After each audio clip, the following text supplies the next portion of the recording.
അപ്പോൾ ആദ്യത്തെ കഥ എല്ലാവർക്കും ഇഷ്ടമായി എന്ന് കരുതുന്നു.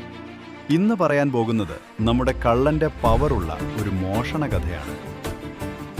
നാട്ടിലെ വലിയ തമ്പ്രാന്റെ മനയ്ക്കൽ ഒരു രാത്രി ഞമ്മളെ കള്ളൻ അങ്ങട് കയറി.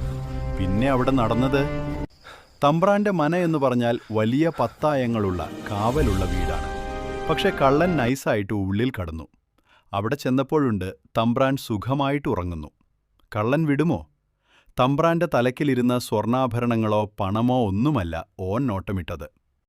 തമ്പ്രാൻ ജീവനേക്കാൾ സ്നേഹിക്കുന്ന, എപ്പോഴും കൂടെ കൊണ്ടു നടക്കുന്ന പണ്ടുകാലത്തെ ആ വലിയ വെള്ളിച്ചെല്ലം ഉണ്ടല്ലോ, അതങ്ങട് അടിച്ചു മാറ്റി. ആ മുറുക്കാൻ പെട്ടിയിൽ തമ്പ്രാൻ ഒളിപ്പിച്ചു വെച്ച ചില കാര്യപ്പെട്ട രേഖകളുണ്ടായിരുന്നു.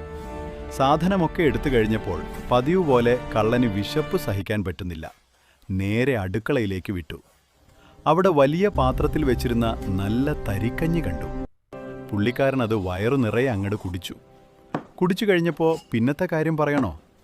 തമ്പ്രാൻ കിടക്കുന്ന കട്ടിലിൻ്റെ തൊട്ടപ്പുറത്തെ ചാരുകസേരയിൽ അങ്ങടിരുന്നു. സുഖമായ ഒരു കാറ്റും കൂടി വന്നപ്പോൾ കള്ളൻ അവിടെ കിടന്ന് അങ്ങട് ഉറങ്ങി. നേരം വെളുത്തു. തമ്പ്രാൻ എണീറ്റു നോക്കുമ്പോൾ ഇതാ തൻ്റെ പ്രിയപ്പെട്ട മുറുക്കാൻ പെട്ടി കെട്ടിപ്പിടിച്ച് ഒരുത്തൻ ചാരുകസേരയിൽ കിടന്ന് കൂർക്കം വലിക്കുന്നു. തമ്പ്രാൻ ആകെ അന്തം വിട്ടു. ആരെങ്കിലും കക്കാൻ വന്നിട്ട് അവിടെ കിടന്നുറങ്ങുമോ?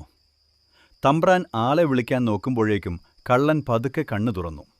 തമ്പ്രാനെ ഒന്ന് നോക്കി ചിരിച്ചു. എന്നിട്ടൊരു ഒറ്റ ഓട്ടം.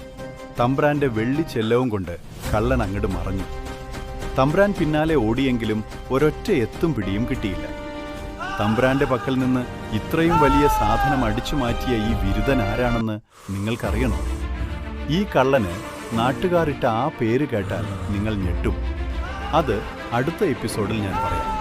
അത് കേൾക്കണമെങ്കിൽ ഇപ്പോൾ തന്നെ ഒന്ന് ഫോളോ ചെയ്തോളൂ.